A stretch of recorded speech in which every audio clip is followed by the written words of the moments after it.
Audio book वांग्मय 53 धर्म तत्व का दर्शन और मर्म। Chapter 1 part 58। क्या धर्मतंत्र जनमानस का मार्गदर्शन करने में सक्षम है? मनुष्य को सृष्टा की सृजनहार की सर्वोपरि सर्वोत्कृष्ट कृति माना गया है। प्राणी जगत में इस नाते उसे एक विशेष स्थान प्राप्त है। यह सब विशिष्टता उन विभूतियों के कारण है जो अन्य अन्य जीवधारियों के पास नहीं है। वरिष्ठता का पद जो मनुष्य को प्राप्त है वह शारीरिक समर्थता, मानसिक बुद्धिमत्ता, कौशल्य अथवा आर्थिक संपन्नता के कारण नहीं, अपितु उस उत्कृष्टता के कारण है जिसे सुसंस्कारिता के नाम से जाना जाता है। मानवीय कर्तव्यों, दायित्वों के साथ जुड़ी यही विशिष्टता उसे वैयक्तिक जीवन में नीति निष्ठ एवं सामाजिक जीवन में समाजनिष्ठ बनाती है। इसे ही मानवीय गरिमा के अनुरूप जीवन जीना कहा जाता है। यूं तो मनुष्य अपने कार्य क्षेत्र में स्वतंत्र स्वच्छंद दिखाई देता है, किंतु वह उच्च स्तरीय मर्यादाओं में बंधा हुआ है। यह अनुशासन ही उसे मनुष्य जैसा उच्च स्तरीय गरिमा पद प्रदान करता है। संभवतः यही सब सोचकर ऐतरेय उपनिषदकार ने कहा है, मनुष्य विश्व शक्ति की एक सुकृति है।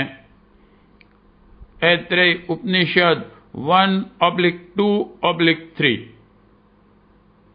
आप्त वचनों के आधार पर जो जन्म से सभी असंस्कृत, असभ्य अथवा शूद्र होते हैं, किंतु शरीर यात्रा के साथ संस्कारों का समावेश होते होते वे क्रमशः ब्राह्मणत्व को, श्रेष्ठता को प्राप्त होते चले जाते हैं।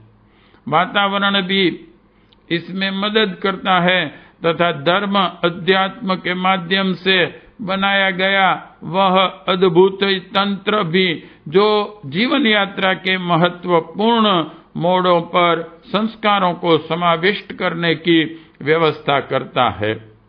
जब जब भी यह व्यवस्था गड़बड़ाती है, इसमें कोई अवरोध पैदा होता है, अनगढ़ मानवों की संख्या समाज में बढ़ने लगती है एवं इस कुसंस्कारी समुदाय के बाहुल्य के कारण नैतिक मूल्यों का ह्रास होते होते आस्था संकट की विपत्ति आ खड़ी होती है।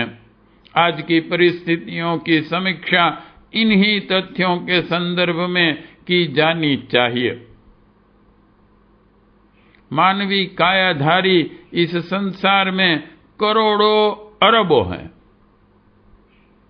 असंख्यों जन्म लेकर मृत्यु को प्राप्त हो चुके तथा असंख्यों अगले दिनों जन्म लेने की प्रतीक्षा में हैं। जो आने वाले हैं या जो अभी हैं, यदि उनमें मानवोचित उत्कृष्टता का समावेश न हो सका तो इतना ही समझना चाहिए कि धरती के लिए संकट बनने के अतिरिक्त वे और कुछ कर न सकेंगे। यह इस धरती का दुर्भाग्य ही है कि अपेक्षाकृत अधिक साधन संपन्न होते हुए भी मनुष्य को अनगढ़ असभ्य बने रह निकृष्टता का कलंक लाद कर जीना पड़े। असभ्य, अशिष्ट, दुर्गुणी, दुर्व्यसनी, अनाचारी स्तर के मनुष्य अपने लिए और दूसरों के लिए विपत्तियों के ही कारण बनते हैं। वे बदनाम भी होते हैं तथा सहयोग सम्मान से भी वंचित बने रहते हैं। अनगढ़ कुसंस्कारी प्रवृत्तियों के कारण उन्हें नर वानर ही यदि उक्ति भी दी जानी पड़े तो वह सही है। डार्विन के विकासवाद के आधार पर न सही। भारतीय अध्यात्म प्रकृति में साम्य के कारण नर तनधारी जीवों की एक श्रेणी यह भी ठहराती है।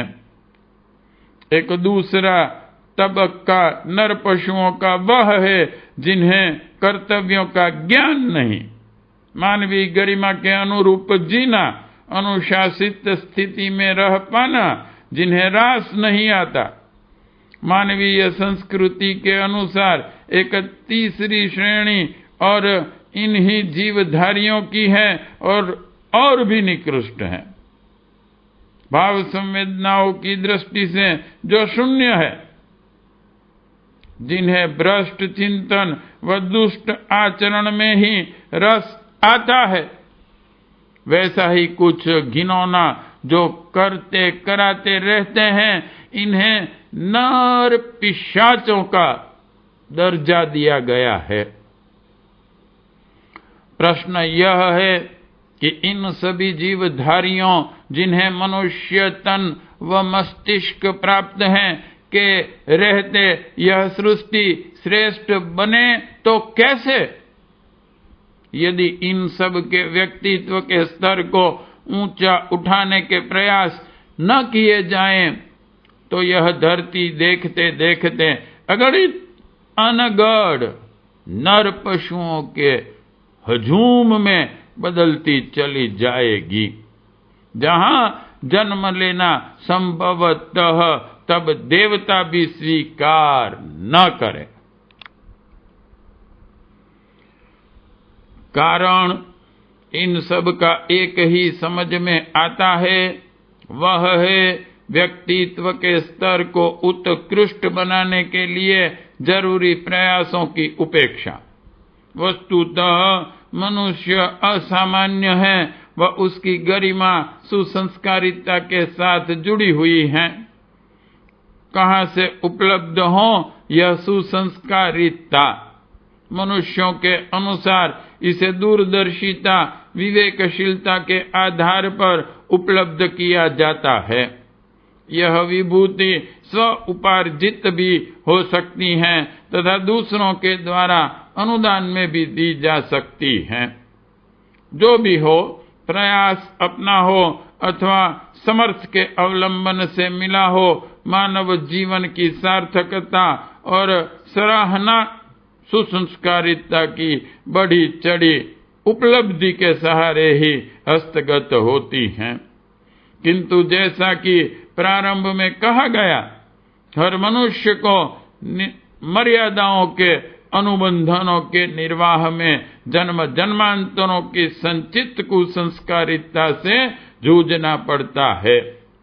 वह आलस्य, प्रमाद के संकीर्ण स्वार्थ परता, लिप्सा, लालसा के रूप में भी पुरानी आदतों को इस समय भी कार्यान्वित रखे रहना चाहती हैं। इसलिए लोभ, मोह, क्रोध, अहंकार के रूप में वे कुसंस्कार उभरते रहते हैं। इन्हें दबोचा न जाए तो वे अभ्यास, आदतें सहज छूटते नहीं। विचारों से काटना पड़ता है। मन को समझना पड़ता है कि कुसंस्कारों को अपनाए रहना शरीर में क्षय, कैंसर जैसी घातक व्याधियों के रोगाणुओं को प्रविष्ट कराने के समान है। कुसंस्कारों के रहते कोई व्यक्ति के वास्तविक वैभव का धनी नहीं बन सकता। कुसंस्कारों से मुक्ति एवं सुसंस्कारिता के उपार्जन हेतु मनुष्य रूपी भटके हुए देवता के भटकाव को निरस्त करने हेतु एक राजमार्ग देव संस्कृति के निर्धारकों, मनीषियों, ऋषि गणों द्वारा निर्धारित किया गया है, वह है धर्म तंत्र के माध्यम से लोक शिक्षण का मार्ग। भाषा, व्यवहार, आहार, रहन सहन, रीति रिवाज, आचार, गुण, कर्म आदि स्वभावतः बच्चे बड़ों से सीखते हैं। ठीक इसी प्रकार चिंतन, चरित्र, रुचि, रुझान पर आधारित व्यक्तित्व भी किन्हीं वरिष्ठों के तत्वावधान में उपलब्ध करना पड़ता है। यह वरिष्ठ मार्गदर्शन तंत्र जब जब जिस भी समाज में सुयोग्य स्तर का होता है, वह समाज देव मानवों से भरा प्रगति के पथ पर बढ़ रहा होता है। इस मार्गदर्शन तंत्र को ऋषि व मुनि संभालते हैं तथा इसे धर्म तंत्र नाम से संबोधित कर वरिष्ठतम स्थान समाज में दिया जाता है। हर युग में, हर समाज में, हर समय इस तंत्र की एक ही महत्वपूर्ण भूमिका रही है, वह है लोक मानस का परिष्कार, लोक शिक्षण, परिष्कृत स्तर का मार्गदर्शन, चेतना क्षेत्र में सुसंस्कारिता का संवर्धन ही धर्म तंत्र का युगों युगों से कार्य क्षेत्र रहा है। वह इसी कारण समाज में सतयुगी प्रेरणाओं का बाहुल्य तब तब पाया जाता रहा जब धर्म तंत्र ने अपनी भूमिका सही ढंग से निभाई। धर्म तंत्र के अंतर्गत स्वाध्याय सत्संग व्यवस्था के अतिरिक्त समर्थ सुसंस्कृत सज्जन व्यक्ति ढालने वाला वातावरण बनाने का सुव्यवस्थित तंत्र आता है। उच्च स्तरीय वातावरण बनाने हेतु प्राचीन काल में बालकों के लिए गुरुकुल, तरुणों के लिए तीर्थ तथा प्रौढ़ों के लिए आरण्यक विनिर्मित किए जाते थे। देवालय, आश्रम, धर्म संस्थान, साधु, ब्राह्मण, वानप्रस्थ, परिव्राजक आदि विभिन्न माध्यम प्रतीकों से लेकर आचरण के द्वारा समाज को सुसंस्कारी बनाने के लिए निरंतर प्रयत्नशील रहते थे। सुसंस्कारों के प्रतिष्ठापन और अभिवर्धन के लिए मनोविज्ञान के प्रचंड विद्वान ऋषि गणों ने प्रतीकों के साथ साथ षोडश संस्कारों की भी अभिनव व्यवस्था की थी। प्रचलन में आई यह प्रक्रिया प्रयोग परीक्षणों की कसौटी पर खरी उतरी तथा उसे जीवन के आवश्यक कृत्यों में महत्वपूर्ण स्थान मिला। इस प्रकार धर्मतंत्र की एक सशक्त भूमिका देव संस्कृति में लोक शिक्षण द्वारा समाज के नवनिर्माण की रही है। वह उसके प्रवक्ताओं ने इसे सुचारू रूप से निभाया है। शासन तंत्र और धर्म तंत्र की तुलना करने पर प्रतीत होता है कि शासन का प्रभाव मात्र भौतिक क्षेत्र पर है, जबकि धर्म व्यक्तित्व के गहन क्षेत्र में प्रवेश करके भाव, श्रद्धा, प्रखर प्रज्ञा और आदर्श कर्म निष्ठा को उभार कर मनुष्य में देवत्व का उदय करता है। आस्था में समाई भ्रष्टता, दुष्टता पर शासकीय नियंत्रण नगण्य जितना ही हो पाता है। राजतंत्र में श्रद्धा जगाने तथा संयमी उदार जीवन की प्रेरणा देने वाले दूर दूर तक कहीं नजर नहीं आते, जबकि धर्म इन्हीं दैवी संपदाओं से लबालब भरा हुआ है। आज धर्म के नाम पर जो चल रहा है, क्रिया कृत्यों को मात्र ढकोसला और पंडा वर्ग का स्वार्थ साधन भर मानकर प्रतिगामी स्वरूप प्रस्तुत किया जा रहा है, उसकी भरपूर भर्त्सना करते हुए यह भी समझाया जाना जरूरी है कि धर्म का वास्तविक स्वरूप क्या है। वस्तुतः वह समाज को धारण करने वाला, उसे मर्यादाओं से बांधने वाला एक सर्वांग पूर्ण तंत्र है। चिंतन और चरित्र में उत्कृष्टता भर देने और समाज को सत्परंपराओं अपनाने के हेतु बाध्य करने वाला एक प्रचंड अनुशासन है। ऐसा अनुशासन जिसके समक्ष न अनीति ठहरती है, न उद्दंड आतताई उच्छृंखलता। शासन के बिना भी समाज चल सकता है, किंतु धर्म कर्तव्य को छोड़ बैठने वाले जन समुदाय द्वारा अपनाई गई अराजकता, अनैतिकता को काबू में रखना, धर्मांधता जो विवेक से परे है पर नियंत्रण करना कठोर से कठोर शासन तंत्र के लिए भी संभव नहीं है। देव संस्कृति की सबसे बड़ी सेवा व सबसे महान स्थापना धर्म तंत्र ही है। यदि वह प्रखर परिष्कृत हो, लोकमानस का नेतृत्व कर सकें, मार्गदर्शन कर सकें, तो निश्चित ही समाज में सत्प्रवृत्तियों का बाहुल्य होगा। स्वामी विवेकानंद ने जिस दरिद्र नारायण की व्याख्या कर उसे ऊंचा उठाने की बात धर्मतंत्र के मंच से कही, उसी को महात्मा गांधी ने राजनीति के मोर्चे पर अपने शब्दों में उभारा तथा भारतीय समाज की दुखती रग को स्पर्श किया। फलस्वरूप धर्मतंत्र के आधार पर जगी आस्थाओं ने राष्ट्रीय पुनर्जागरण की एक प्रचंड लहर पैदा की, जिसकी परिणति स्वतंत्रता के रूप में हुई।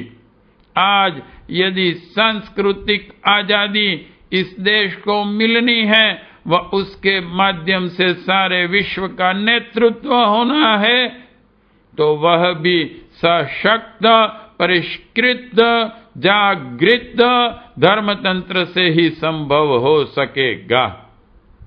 वास्तविक धर्मतंत्र अध्यात्म एक नगद धर्म की तरह है, जो बुद्ध, गांधी की तरह वातावरण को बदलता है और ऐसे कार्यों की योजना बनाता है जिसके साथ लोक मंगल जुड़ा हो, आत्म कल्याण का पुण्य भी जिससे सिद्ध हो तथा जन कल्याण का परमार्थ भी।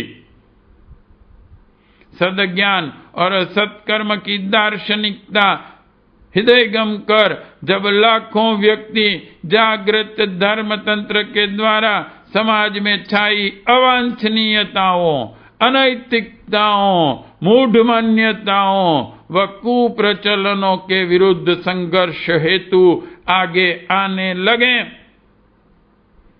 आत्मनिर्माण, परिवार निर्माण की एक सशक्त प्रक्रिया जन्म लेने लगे, तो सहज ही सतयुग की वापसी का स्वप्न साकार सा होता दिखाई पड़ने लगता है।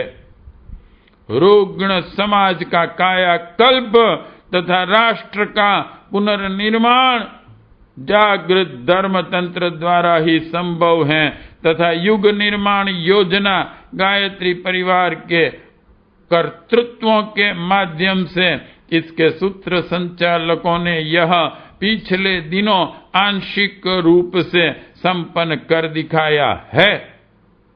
वह अगले दिनों इसकी पूर्णता की आशा की जानी चाहिए, जो यह एक आश्चर्य नहीं, तो और क्या है। पाठ 58 समाप्त।